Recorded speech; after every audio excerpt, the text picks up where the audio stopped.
자, 그러면 이 가입자 측에서는요, 이 신호 방식이 있는데 두 가지가 있어요. 무슨 말씀이냐면 이 교환 설비하고 단말 장치가 연결됐을 때 단말 장치는 다른 설비잖아요. 그죠?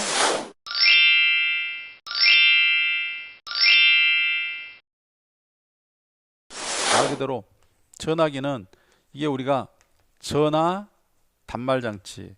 그러면 이 기능이 뭐였습니까? 지금 음성 신호를 정기적 신호로 변환해 보내주는 거죠. 그래서 이렇게 해서 이제 선 두 선을 해서 어디로 들어가냐면 이제 교환 설비로 들어간 거죠. 교환 설비로. 교환 설비 들어간. 그래서 가입자선 신호 방식이 뭐냐면 이 단말 장치에서 교환기까지 있는 것을 우리가 가입자선 신호 방식이다. 말 그대로죠. 가입자 회선 거기에서 신호를 만들어서 공급하는 방식이다. 그래서 가입자선 신호 방식이다라고 이야기합니다. 방식이 두 가지가 있는데 하나는 뭐냐면 전통적인 방법으로 다이얼 방식이다. 다이얼 방식. 지금은 다이얼 펄스 방식을 쓰지 않지만 그래도 이론적인 개념이기 때문에 개념만 이해하시고 넘어가도록 합니다. 두 번째는 FC입니다. MFC. 다중 주파수 방식. 지금 쓰는 것은 7개 주파수를 쓰거든요.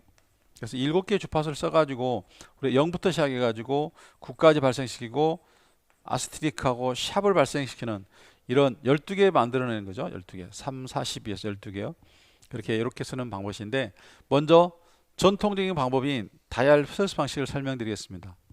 자, 다이얼 방식은 자동식 전화기에 사용된다.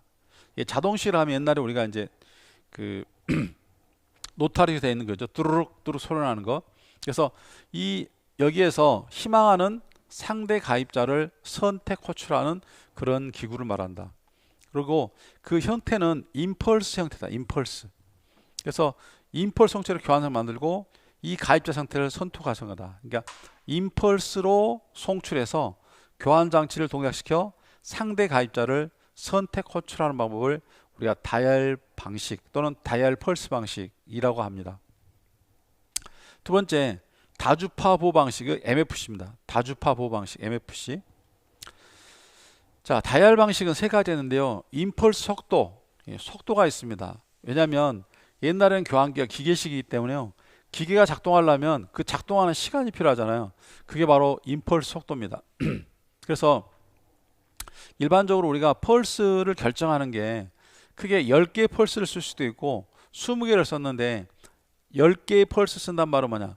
0일 때는 10개의 펄스 보내주고 1일 때는 하나 보내고 2는 2개 보내고 이런 식이죠. 그래서 1초 동안에 몇 개를 보낼 거냐? 그래서 1초 동안에 10개를 보내는 방식이 많이 썼습니다. 이럴 때는 뭐냐? 한 임펄스당 100ms의 시간이 필요하죠. 자, 지금은 이런 게 문제 안 나오겠습니다만은 제가 옛날 시험 볼 때는요, 이런 문제가 굉장히 많이 나오고 또 굉장히 출제가 자주 됐습니다. 자, 무슨 말이냐면 우리가 일반적으로 번호가 0부터 9까지 있다고 가정합시다. 자, 그렇게 되면 0은 이게 원래 10개를 말하고요. 9은 9을 말합니다. 근데 1은요, 하나예요. 자, 그러니까 두 가지 방식이 있어요. 자, 첫 번째는 10개 펄스를 쓰는데 초당 10개 펄스를 쓰겠다. 이건 초당 20개를 쓰겠다. 자, 초당 10개란 말은 10개의 펄스란 말은 0일 때 10개란 말이죠. 그러면 이거는 초당이에요. 초당.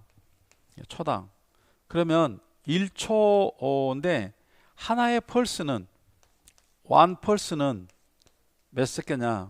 100ms죠. 100ms. 그래서 예를 들면 1이라고 하는 디지트를 돌리게 되면요.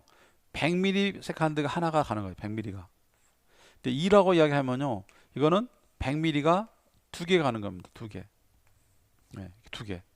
그죠? 그래서 우선 1일 때는 펄스 하나, 2일 때는 펄스 두 개, 0일 때는 펄스 10개를 보내는 방법을 바로 초당 10펄스 방식이다 그래요.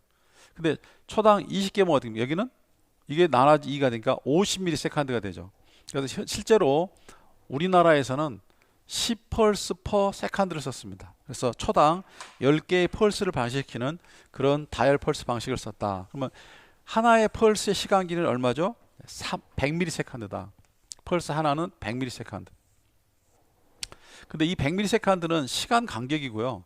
시간 간격이고 실제로 1이라고 하는 펄스 만들 때는 전류가 흐르는 시간 33%입니다.